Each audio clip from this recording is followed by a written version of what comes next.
Laura Ma lives in Ottawa and joins me live. So, Laura, you heard it from John Northcott. The airline is saying, we're sorry about that. It was caused by congestion on the ramp at Ottawa Airport, blah, blah, blah. Your response? I find it just really strange. It just seems like both parties are just really underprepared, whether it's Ottawa Airport or Air Transat. To me, there should be some kind of like regulations to like how long people can sit in an airplane for before something's done about it.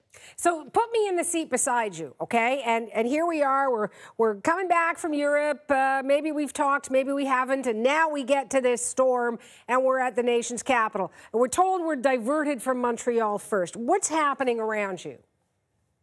I mean, to me, like that's normal. Like I think most people in that circumstance being diverted to Ottawa because of thunderstorms, I think people are okay with that. Mm-hmm. Like everyone rather be safe than the airline make a landing in a thunderstorm. You know what I mean? Yep. So for us to land to Ottawa, like we just thought, okay, that's fine.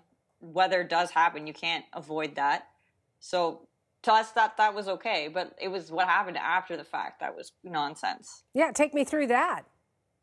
Well, I mean, at first we get there and the pilot just tells us, he's like, okay, we're landing. We got diverted. We just need to refuel. And once we refuel, we'll be up and running and head back to Montreal if the weather's clear. And so we're like, okay, no problem. Everyone's just hanging tight like usual. Mm-hmm.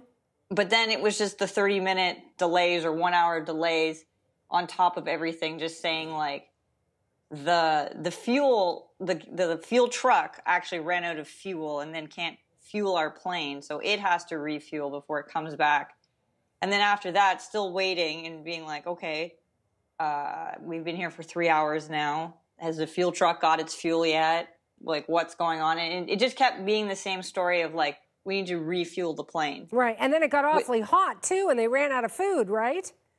Yeah, so like they only had enough food for the actual like flight from Brussels to Montreal. So really all that there was left was like a couple of snacks here and there, which they kindly served them to the children first. But other than that, there wasn't really much. So it got to a point where it was hot, there was no water, there was no food. So like a passenger called 911 being like, this is insane. Mm-hmm. Like this is not all right. And what was your mood at the time? Oh, I was really grumpy. Just like, I was in my chair and luckily I had a fan. And I was just fanning myself like crazy because like we're all sitting in our chairs sweating, and we had a second fan and we passed it to this family in the next row over who had a young child, and like they're just like, you know, fanning the child because she's probably like only 3-4 years old, and we're all just stuck there. It was just horrifying.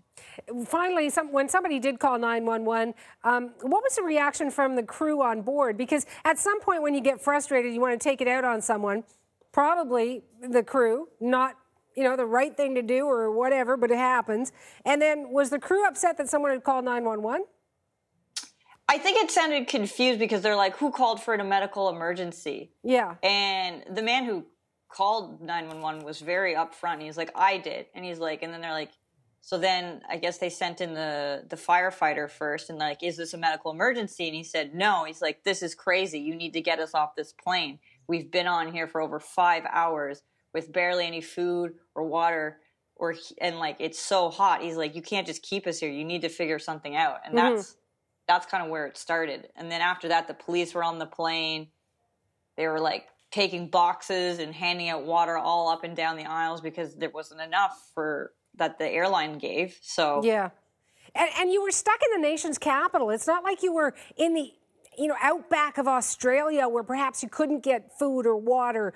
You were in a major center, a major urban city.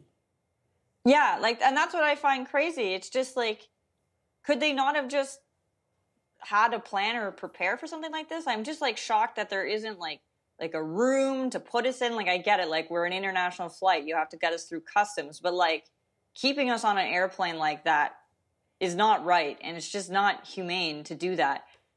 And like, you know, we had a kid 2 rows ahead of me who was puking, and it's just like, and he puked on himself by accident, and he's stuck there like that for the next 6 hours. You know what I mean? Like, yeah, that's I know exactly what you mean. Final question for you. So you finally get back to Montreal. Did you get, 18 million free flights to Europe for your troubles? Nothing. They just had, if you missed a connection, Air Transat representatives will help you connect to your next flight. But other than that, I haven't heard nothing from them, nothing about compensation or anything. All right, we'll be watching to see further reaction. I wish you'd had a better time on your journey home, Laura, but I appreciate you telling me the story. Yeah, thank you. Okay, Laura Ma was one of the passengers on that Air Transat flight. She is in Ottawa.